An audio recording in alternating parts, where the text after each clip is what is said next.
Hello, I'm Wyatt, also known as Ghost Rider, and I have the privilege of being the Southern Route Coordinator for Run for the Wall 2017. I have asked Chad Odell, also known as Slacker, to be my assistant coordinator, and Lisa Russell, who is known as Chrome, to be the road guard captain for the second year.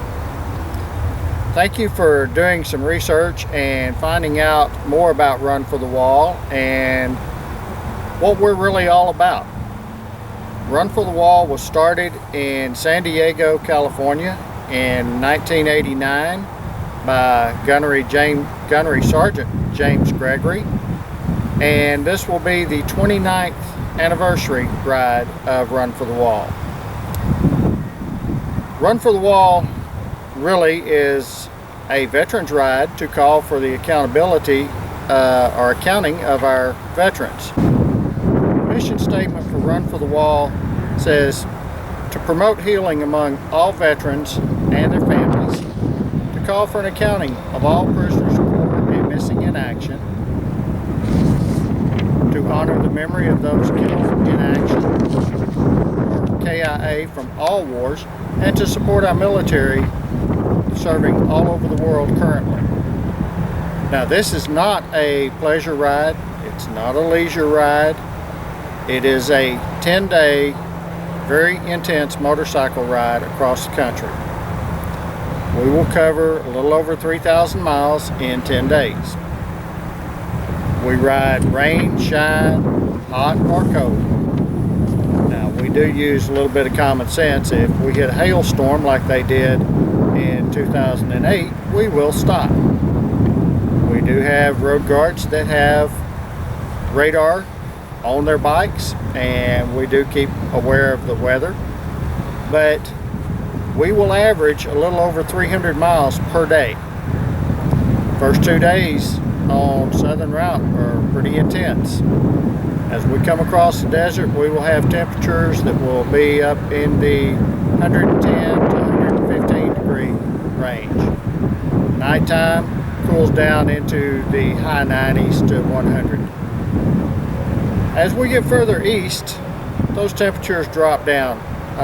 Daytime highs will be in the high 90s, low 100s. We also will run somewhere between 350 to 400 miles the first 2 to 3 days. As we get further east, the mileage gets a little bit lower, but we add additional things such as visits to the schools, which we visit 4 different schools on our route. We also visit a couple of different VA hospitals and visit with the veterans who are there in the hospital. Some are longtime patients. We will have morning meetings that are mandatory every morning. Generally start somewhere around about 6:30 to 7 o'clock, depending on the day. We will normally be on the road somewhere between 7 and 8, depending on where we are. We generally finish our riding day anywhere from 6 to 7 o'clock in the evening.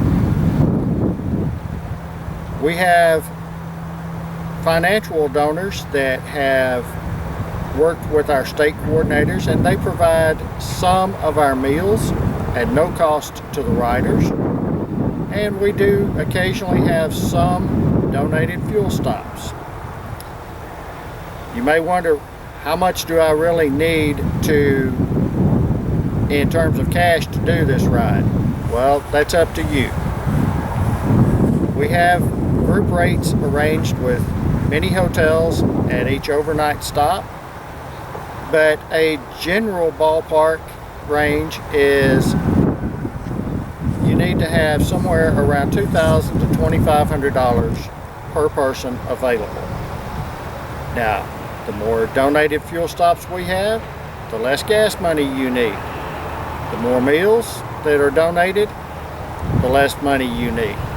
However, one thing that is a hot button with most of the leadership is nothing is free. We do not have free gas. We do not have free meals. It is donated because someone has worked to earn the money to pay for a meal that they're giving to you at no cost to you. they are paying your way. Now, Run for the Wall is really an intense ride. It is one that you need to be in reasonably good physical condition in order to make the ride. It's not a ride that you're easily going to be able to decide 2 or 3 days before the run, I think I'll do it.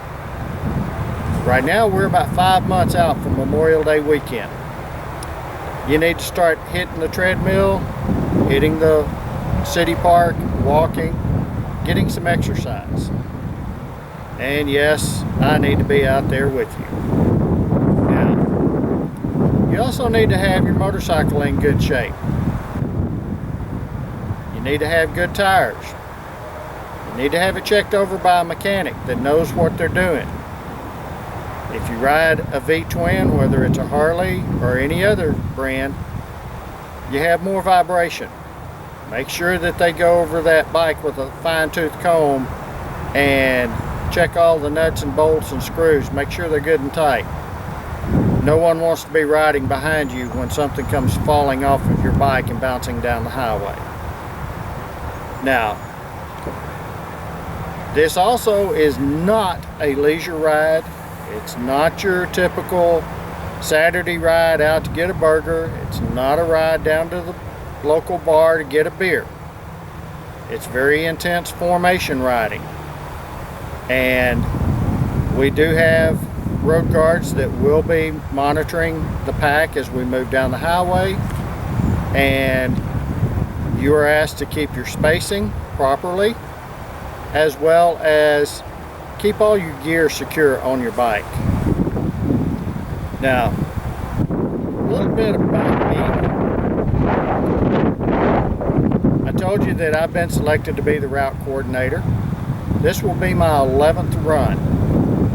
I started in 07, rode a half a day, and I figured, okay, this is going to be a one and done. I was wrong. In 08, I rode out to California from the Dallas-Fort Worth area and rode back to Dallas-Fort Worth. 09, I went all the way from California to DC. 10, well, work schedule didn't allow me to do a whole lot. I only got to ride 2 days that year. But between the 10 and 11 year, I was asked to join the road guard team, and that's where I fit in. I was road guard for 3 years, and then in 14 took over as the road guard captain for 14 and 15. 2016 started coming around, and I was asked to be the assistant route coordinator and assist Chicken Joe Connors. That was a learning experience for me. That's what it's intended to be. 2017, I will be the route coordinator. As I said, so much for the one and done. Now, I am a Vietnam era veteran. Many Vietnam vets will say I should make that distinction, and many will say I should not. The reasoning for the ones that say not is we don't ask our World War II vets where they served, what they did. Same thing with Korea. However, Vietnam was a little bit different story.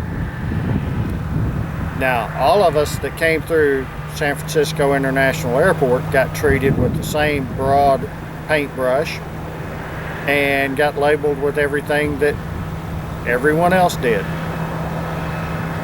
I joined the Army in August of '74.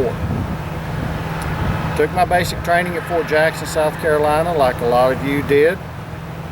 Went to Fort Sill, Oklahoma for basic radio school, then to Fort Gordon, Georgia. While I was at Fort Gordon, Saigon fell. After I left Fort Gordon, I went to Fort Hood, Texas. Served a year stateside with 1st Cav Division, working in radio repair and crypto repair. After my year stateside, Uncle Sam saw fit to send me to Camp Page, South Korea. And I spent approximately 14 months over there. When I got through with my time in Korea, well, my 3-year enlistment was up. I decided it's been real, it's been fun, but it has not been real fun, and I got off active duty. And I went straight into the Texas National Guard. For the next 6 years, I served with various units across North Texas and East Texas. After those 6 years, I said, Uncle Sam, it's time to be a civilian. I had taken my GI Bill, gone back and gone to college, and by this time I had a very good paying job with Xerox. I worked for 35 years as a technician and technical trainer for Xerox.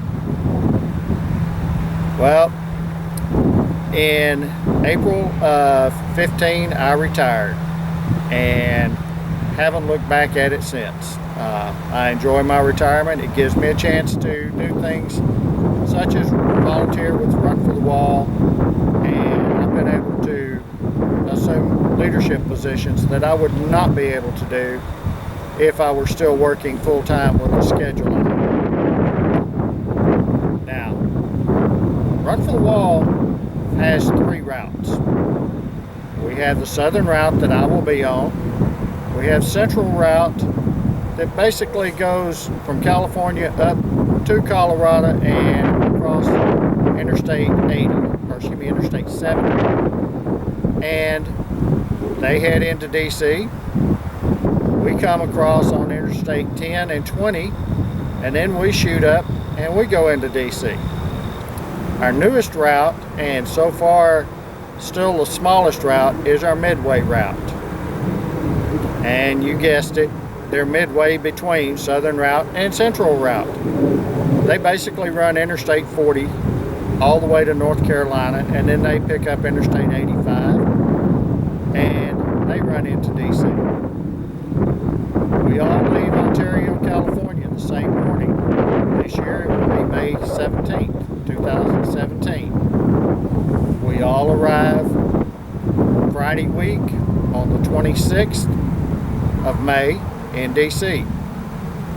There's a staggered start in Ontario that takes about an hour.